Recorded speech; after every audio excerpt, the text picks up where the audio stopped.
జనరల్‌గా మనము ఎప్పుడు తిండి గానీ, పొట్టకు సంబంధించిన విషయాలను అంతగా పట్టించుకోము. ఏదో కార్డియాక్ ఇష్యూవో, లేదంటే న్యూరలాజికల్ ఇష్యూ అయితే కొంచెం సీరియస్‌గా తీసుకుంటారు గానీ, పట్టించుకోరు. But this is very important అని చెప్తారు కదా మీరు. యాక్చువల్లీ ఈ గట్ బావుండాలంటే ఏం చేయాలి? దానికన్నా బిఫోర్ దట్ అసలు గట్‌కి ఎలాంటి ప్రాబ్లమ్స్ వస్తాయి పొట్టలో? ఫస్ట్ థింగ్ మనం గట్ అంటే ఏంది అది డిస్కస్ చేద్దాం మనం.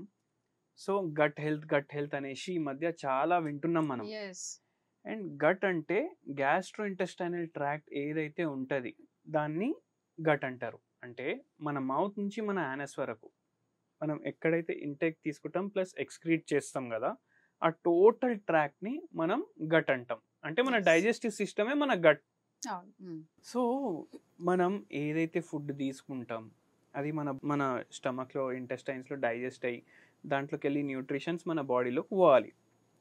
ఓకే, సో అది కరెక్ట్గా మన బాడీలో పోవాలంటే మన గట్ ఏమో హెల్దీ ఉండాలి. సో అందుకే మనము మన గట్ని ఎలా హెల్దీ చేసుకోవాలి? ఫస్ట్ థింగ్ ఏంటంటే, ఇప్పుడు మీరు అన్నారు face is the index of mind అనేసి. అట్లనే మైండ్ అంటే ఏంది? మైండ్ అంటే మన ప్రీవియస్ ఎక్స్పీరియన్సెస్. బ్రెయిన్ వేరే, మైండ్ వేరే.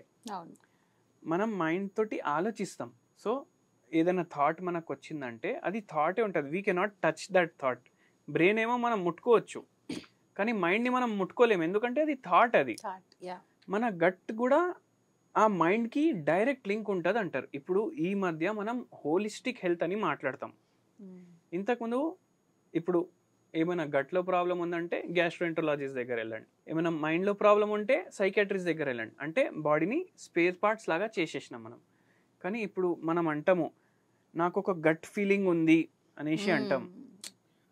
ఈయనే గెలుస్తాడు ఎలక్షన్, నాకు ఒక గట్ ఫీలింగ్ ఉంది అనేసి మనం మాట్లాడుకుంటాం. సో అంటే గట్ కి మైండ్ కి డైరెక్ట్ రిలేషన్ ఉంది. సెకండ్ బ్రెయిన్ అని కూడా అంటారు.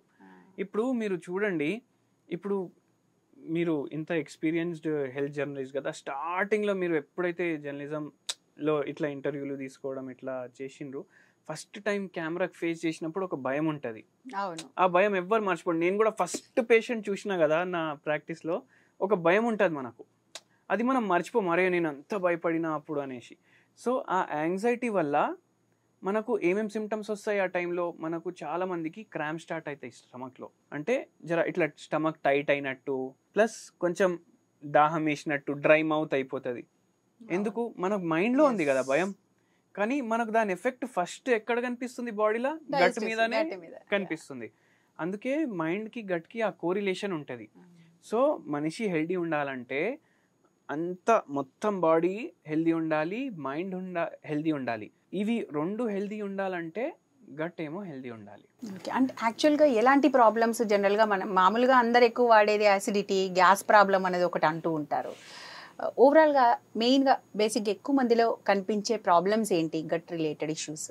ఈ మధ్య మనకు గట్ రిలేటెడ్ ఇష్యూస్ వింటున్నాం మనం.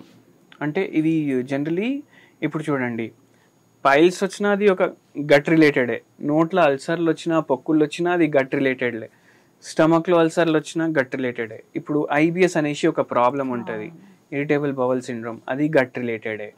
మళ్ళీ దాని తర్వాత ఇంటెస్టైన్లో ఏమైనా ఆబ్స్ట్రక్షన్ వచ్చేసింది అంటే తిన్నది సరిగా డైజెస్ట్ అవుతలేదు అంటే అది కూడా గట్ రిలేటెడే. సో మల్టిపుల్ ప్రాబ్లమ్స్ ఉంటాయి డైజెస్టివ్ సిస్టంలో, అవన్నీ గట్ రిలేటెడ్ వస్తాయి మనకు.